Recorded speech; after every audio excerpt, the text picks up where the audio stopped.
आज हम जानेंगे यीशु मसीह का जीवित लहू के बारे में। 1983 में रॉन वाइट, जो पुरातत्व के विद्वान भी है, वो इज़राइल में रिसर्च के लिए गए थे। वहाँ वो घूमते घूमते एक खदान के पास जा पहुँचे और वाइट ने वहाँ एक कर्मचारी से पूछा कि ये कौन सी जगह है, ये हम कहाँ आ गए। तब उसने उनको उत्तर दिया कि ये पुराना गलगत्ता पहाड़ की साइट है। अचानक किसी दिशा पर रॉन वाइट ने अपना हाथ बढ़ाकर कहा कि ये वही स्थान है जहाँ पर यीशु मसीह को क्रूस पर चढ़ाया गया था, और वो अपने साथियों को साथ लेकर उस साइट पर आ गए। वहाँ के अधिकारियों के परमिशन के साथ उन्होंने उस साइट पर खोदने का काम स्टार्ट किया और अपने रडार में उन्हें ये पाया कि वहाँ पर लगभग 18 फुट का एक बड़ी चट्टान जमीन के नीचे पाया।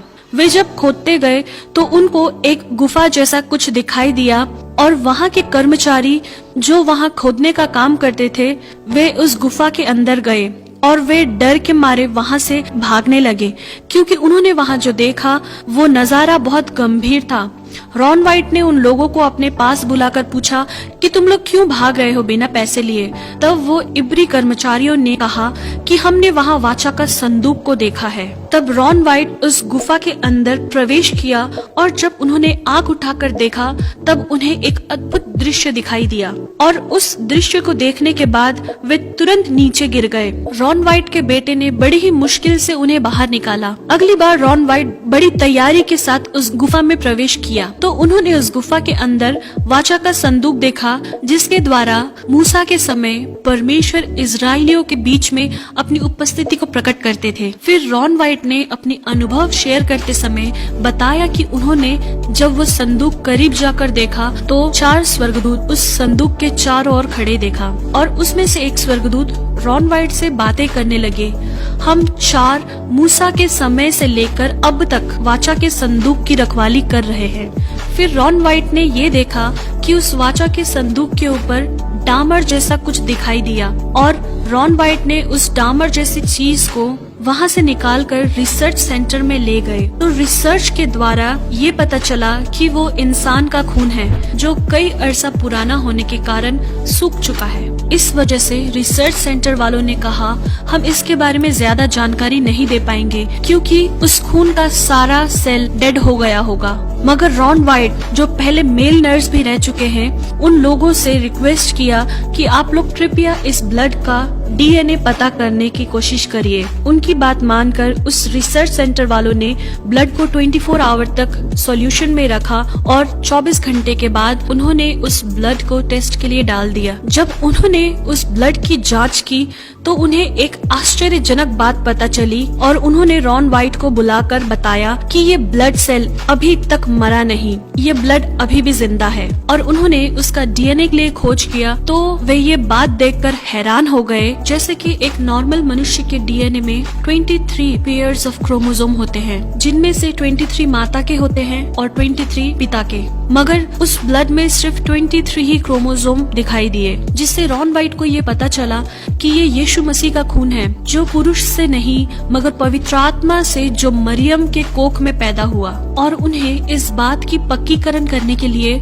उस वाचा के संदूक के पास फिर से गए और वो जांचने लगे कि वो खून कैसे उस वाचा के संदूक के ऊपर आया। उसी खोजबीन के दौरान उन्हें ये देखने को मिला कि जहाँ वाचा का संदूक रखा गया था, उसी स्थान के ऊपर गुफा में एक दरार दिखाई दिया। उस दरार में भी वैसा ही सूखा ब्लड उन्हें देखने को मिला, और मालूम हुआ कि वो ब्लड ऊपर से ही बहता आया है। इसके द्वारा उन्हें ये पता चला कि इसके ऊपर वो स्थान है जहाँ पर यीशु मसीह को क्रूस पर चढ़ाया था। और यीशु मसीह की मृत्यु के समय बाइबल में लिखी हुई उन बातों को रॉन वाइट ने याद किया कि धरती डोल गई और चट्टानें तड़क गई। ऐसा वचन मत्ती 27 के 41 में लिखा है। ये वो दरार था जो यीशु के समय में हुआ था, जिसके द्वारा यीशु का लहू बहते हुए उस वाचा के संदूक के ऊपर गिर गया। और उनके हिस्टोरिकल स्टडीज के दौरान उन्हें मकाबिस के किताब से ये लिखा मिला कि यिर्मयाह नबी ने परमेश्वर का संदूक एक गुफा के अंदर छुपाया था। इस किताब को पढ़ने के बाद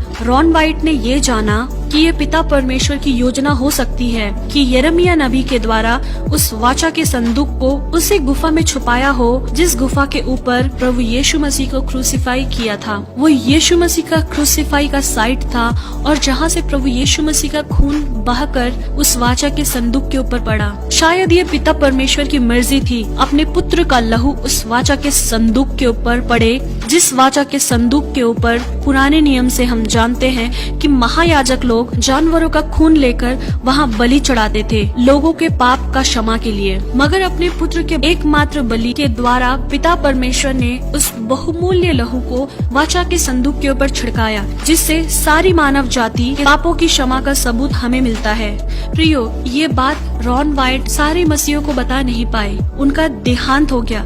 मगर रॉन वाइट ने जो जो बाइबल की खोज किया है वो सब हम उनकी वेबसाइट में देख सकते हैं। शायद हमें इसका पक्का सबूत ना भी मिले, मगर मैं एक बात जरूर विश्वास करती हूँ और आप लोगों को ये बताना चाहती हूँ कि हमारे प्रभु यीशु मसीह का लहू आज भी जीवित है, क्योंकि इब्रानियों की पत्री में लिखा है, नई वाचा के मध्यस्थ यीशु और छिड़काव के उस लहू के पास आए हो जो हाबिल के लहू से भी उत्तम बातें करता है। हाँ मेरे प्रियो, हमारे प्रभु यीशु मसीह का लहू हाबिल के लहू से भी उत्तम बातें करने वाला है, जो आज भी जिंदा है। और उसी लहू आपको और आपके घर वाले को इस महामारी के बीच में रक्षा करे। हमारे साथ बने रहने के लिए धन्यवाद।